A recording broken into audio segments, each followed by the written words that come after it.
Alright. Time for another Bloody Bastards Basic Survival Training video, or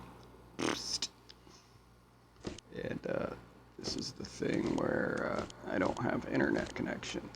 You need internet connection for this game. Anyway, what was I gonna do? Oh yeah, somebody asked me to go over all the weapons, so I'm gonna do that real quick. I'm just going to scan across all the weapons starting in the British Empire, or the British Isles, or UK, or whatever the hell it's called in this game. I don't even remember. Anyway, let's start. Bland short dagger, 1 dot power, 1 dot weight. Basic is what you end up with. Alright, basic short dagger, same shit, different a little bit. Pheasant short dagger, same shit. Now all these weapons are probably different and have different idiosyncrasies and characteristics, but I don't have the time to go through and discover them all, but I know they do. They're not the exact same thing, because, you know, size and shape. Certain things, like this one has a fatter blade that's probably better for chopping. A thinner blade is probably better for stabbing. Anyway, let's keep moving on. Practical dagger, 1.5 dots of power, 1 dot weight. I don't know what the dots actually represent, but they're probably on a set value. Like a certain weight does a certain amount of damage at a certain speed. With a smaller weapon, you can get it moving a lot faster. You can accelerate it a lot faster. Heavier weapon takes a little bit more time to accelerate it. But, you know, I wouldn't trust solely in these little dots. 2 dots power, 1 dot weight, just a dagger. And like I said, this is probably a really good stabbing weapon. Look at that skinny bayonet style gimmick. Thin creepy murder dagger. I'm gonna have to try that out. Matter of fact, I'll go ahead and stick that in my left hand because I want to hang on to that one. That one's pretty cool looking. Superior swift dagger, meh, but it's got 2.5 dots power and 2 dots weight, so it's a little heavier, has a little more oomph. The wiener dagger, superior ballsy dagger, 2.5 power, 2.5 weight. Now, the thing about this one's slightly heavier, so it's probably going to have a lot more kinetic energy in a stab because it has balls behind it.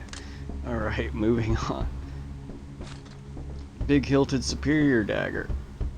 And that's a lot lighter, but has a lot of damage. But also you have that hilt. You got a lot of bracing for that impact when you stab somebody. Talking about in real life, you do with a grip and a hilt like that. I don't know if that transcends into the game, but yeah. Where was I going? Okay, big hilted superior dagger, big manly dagger. Okay, that's got a pretty hefty blade on it. Also, because it's a 2D game, you don't really get an idea of the blade stock thickness. Some of these blades could actually have less weight in them and be thinner than others. Others might be just chopping chunguses. Bland short sword, basic, 2 dots, weight across the board. Basic short sword, basic looking. And these are probably still different. They look identical, except for the pommel. Literally the identical swords, except the pommel on this one's a little bit heavier, so that might add a little bit more power. Same idea here. The training sword. Now, I'm pretty sure the hilt hit detection works in the game, so a larger hilt might help you parry and hem stuff up better. But training, so okay, I was supposed to be showing stats here. 2.5 dots, 2 dots weight, training sword. I'll just name the weapon because you can see the damn dots. I'm not counting all of them. Superior training sword. That's an interesting one. That one didn't do too bad. Basic army sword. That's pretty decent. Does what it needs to for what it is. Noble stout sword. Got a little bit more power. Right, has a little bit more weight, a little thicker blade. I don't know. Elegant sword. That's kind of pretty looking, I guess. Elite guard sword, which I see a lot of people using. I think the length with that kind of power is actually really good. Length meaning it's shorter than most swords with that much power. So a shorter weapon's a lot easier to, you know, get underneath somebody, or you know, inside the voids in their little galaxy of swings, so to speak. King's old sword. This is a popular one. I like that one.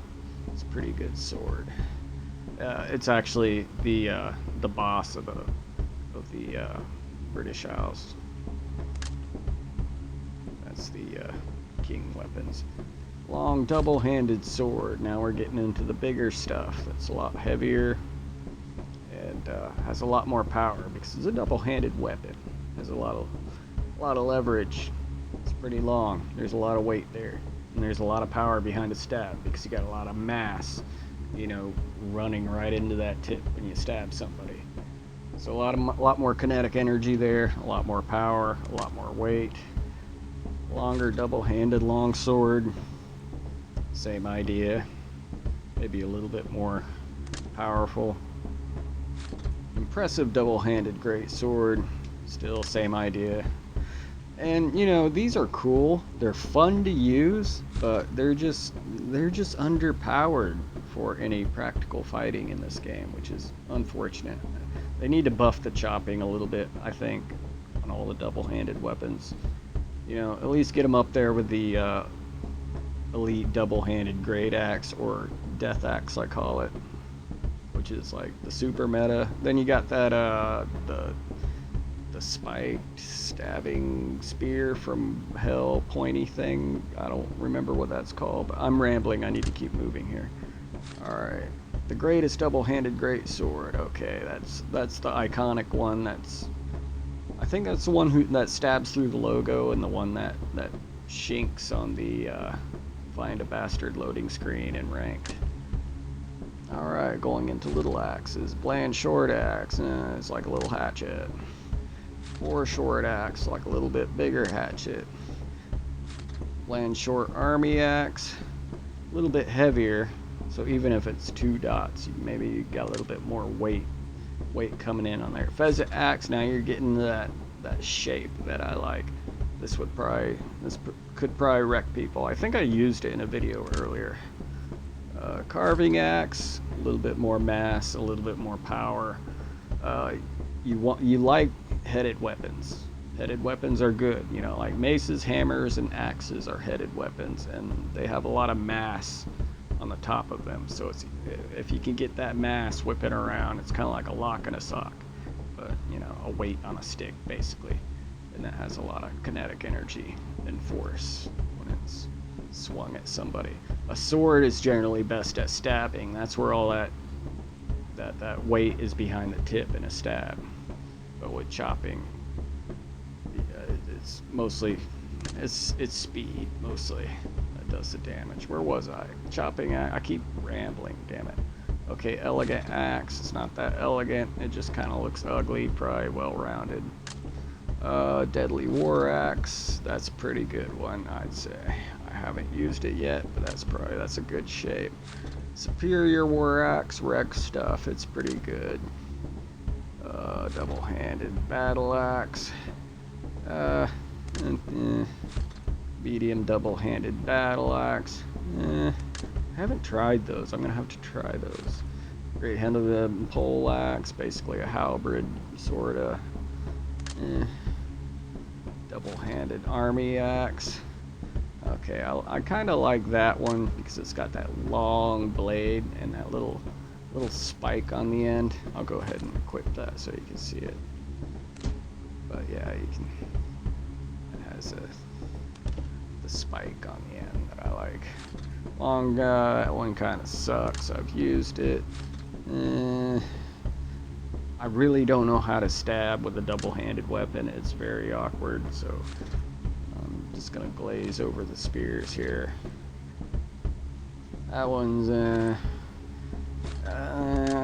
just double-handed weapons are unless it's a really good one. There's a club. That one's fun. It's weak. And basic mace. The thing is, these are small weapons, but they have a lot of mass on the top of them, so they're really easy to swing around in a general circle and destroy things. Rough spike mace, pretty good one. Some of these can make people bleed out if they got enough spikes on them, like that one. In the old Bloody Bastards, you can actually chop off limbs with that thing, but in the new gore mode, you can make somebody bleed out with that. So that's a dangerous one. The mallet, it's fun and goofy, but if you get that thing zinging, I don't know. I find it satisfying to try to destroy people with stupid crap like this. Then you got your basic warhammer that's got a lot more power. Warhammers are really good. And then spiked warhammer, which is good for thrusting. It's got that spike on the end. The shape of weapons matters in this game. And then you got the greater spiked warhammer that has a little bit more reach. Like you can reach out there and get somebody a nice good spike for jamming. And a pretty one. And I don't know why you'd use this, but I might try it out. Short double-handed warhammer. Very heavy weapons. And then this one, I'm gonna have to try this one out. I don't think I've tried that one. Long double-handed spear tip warhammer. Yeah, I think I've tried that one out. That wasn't that great. This one's really awkward. I say they're not that great, but I'm sure if you mastered them and got really accurate with these things, like made every hit count, they would destroy people. So, yeah, it's subjective depending on who's using them. Alright, let's move on to the Holy Roman Empire. Start from the beginning. Do I have enough time? No, I probably should end it here. Let's make another series. That'll be the British Isles. British Isles weapon run through. Alright, anyway, I'll be making the next one here in a minute, probably.